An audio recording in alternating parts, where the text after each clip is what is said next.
semuanya, perkenalkan nama saya Zulfa Zain Ramadhani, nomor absen 23.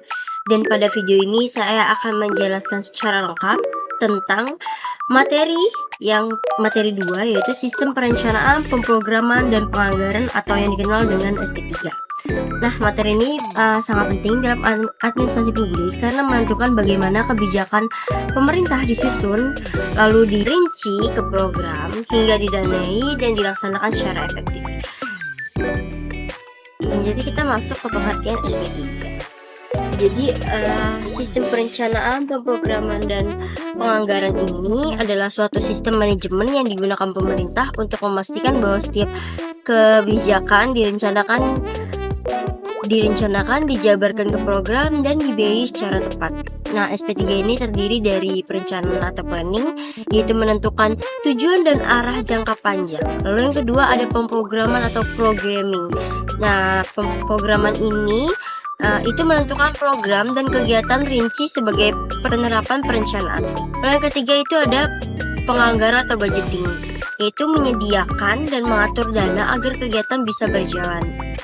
Nah, kenapa sih ketiganya harus terpadu? Karena jika perencanaan tidak nyambung dengan program, maka kegiatan di lapangan bisa salah sasaran. Dan jika ada program tetapi anggaran tidak sesuai, maka kebijakan tidak dapat dilaksanakan. Contohnya nih, pemerintah punya tujuan mengurangi banjir.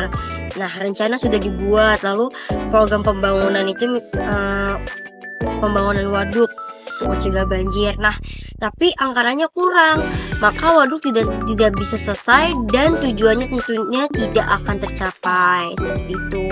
Lalu itu adalah pengertian dari SP3-nya.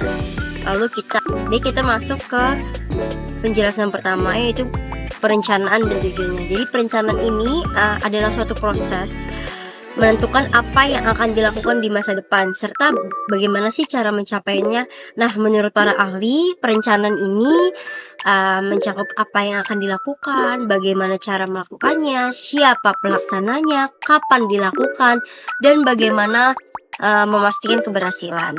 Nah, tujuan perencanaan ini jika dikulik secara lebih mendalam ini untuk mengurangi ketidakpastian masa depan, lalu untuk mengarahkan sumber daya agar tidak boros, lalu untuk membantu menentukan skala prioritas dan menjadi pedoman dalam penganggaran, dan juga terakhir menjadi alat evaluasi bagi kinerja unit organisasi.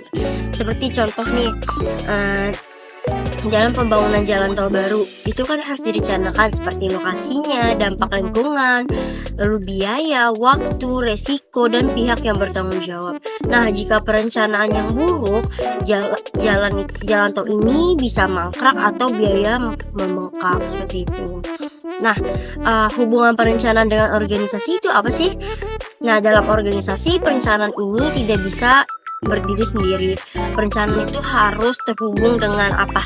Yang pertama, pengorganisasian atau organizing. Itu siapa yang mengerjakan, apa yang dilakukan. Lalu yang kedua ada pengarahan atau directing. Itu bagaimana pekerjaan dijalankan. Lalu yang ketiga ada koordinasi atau coordinating. Ini seperti sinkronasi antar unit, antar karyawan, seperti itu.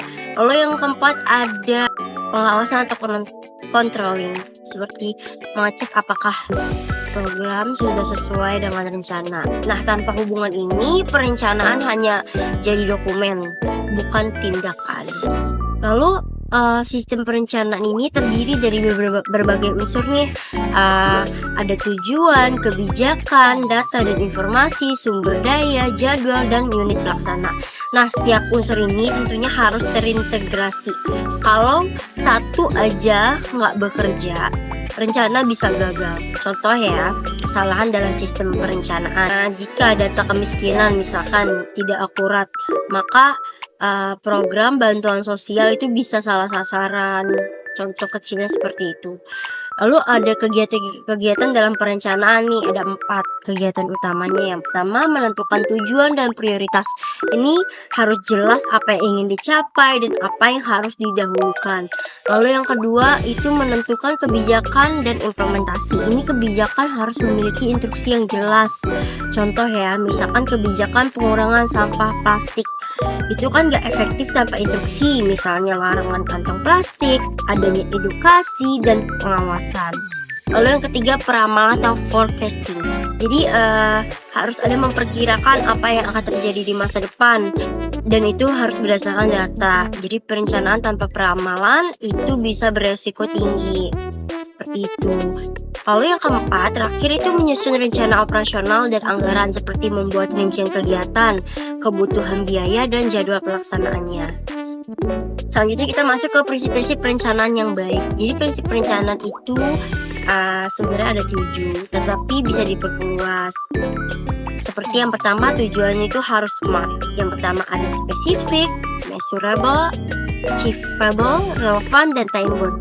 Lalu yang kedua itu, prinsip yang kedua itu kegiatan diprioritaskan berdasarkan urgensi dan dampak. Yang ketiga, prinsip ketiga itu melibatkan seluruh stakeholder terkait. Yang keempat, mengacu pada fungsi manajemen lainnya. Yang kelima itu harus fleksibel terhadap perubahan. Yang keenam itu ada penanggung jawab dan struktur jelas. Lalu yang ketujuh, menggunakan data valid dan akurat. Prinsip yang ke-8 yaitu rencana harus ekonomis, efisien, dan efektif. Lalu prinsip yang ke-9 itu ada mekanisme monitoring dan evaluasi. Selanjutnya kita masuk ke penjelasan yang kedua, yaitu pemrograman atau programming. Jadi pemrograman ini menerjemahkan perencanaan menjadi kegiatan nyata. Nah, tujuan pemrograman ini tentunya ada 4, yaitu kegiatan lebih fokus dan realistis. Yang kedua, menghindari tumpang tindih antar unit. Yang ketiga, menentukan urutan kegiatan berdasarkan skala prioritas. Lalu yang keempat, menghitung kebutuhan sumber daya.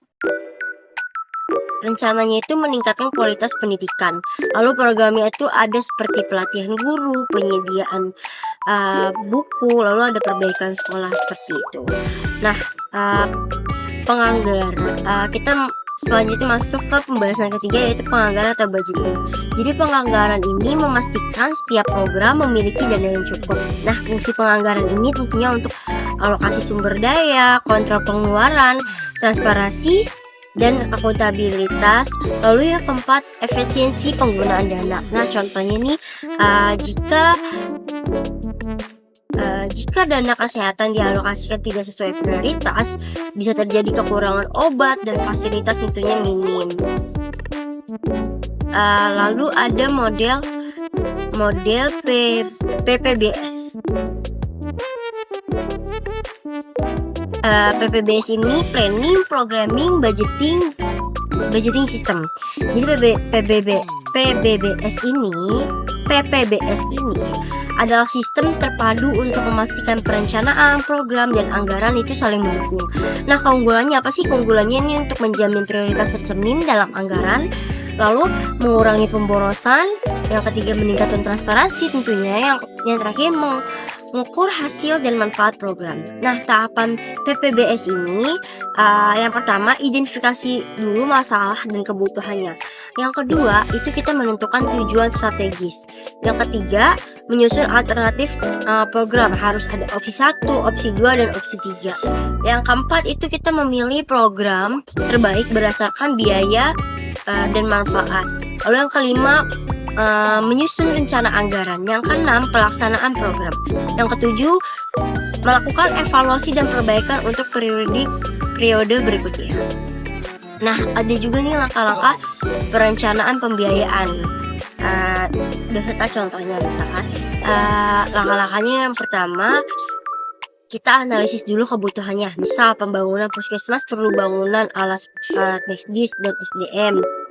Itu kita harus mencukupi dulu. Lalu yang kedua, perencanaan pembiayaannya. Ini menentukan total biaya dan sumber daya APBD, APBN, atau hibah.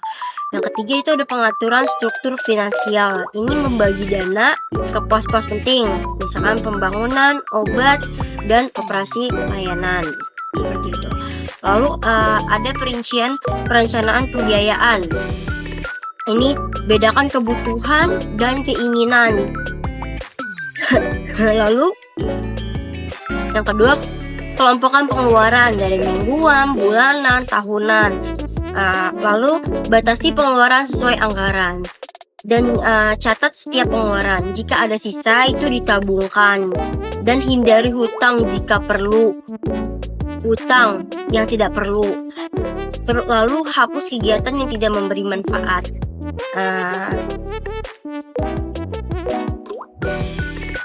Kesimpulannya dari materi yang sudah saya jelaskan tadi, jadi SP3 ini adalah sistem penting dalam administrasi publik. Perencanaan memberi arah, pemrograman menjabarkan langkah, dan penganggaran menyokong kegiatan dengan dana. Nah, dengan PPBS, kegiatan pemerintah menjadi lebih efektif, efisien, dan akuntabel. Nah, ketiganya ini berjalan selaras, maka kebijakan publik dapat memberikan manfaat maksimal bagi masyarakat dan memastikan penggunaan anggaran dilakukan secara tepat guna, tepat sasaran, dan tepat waktu. Sekian dari saya, terima kasih. Semoga bisa dipahami.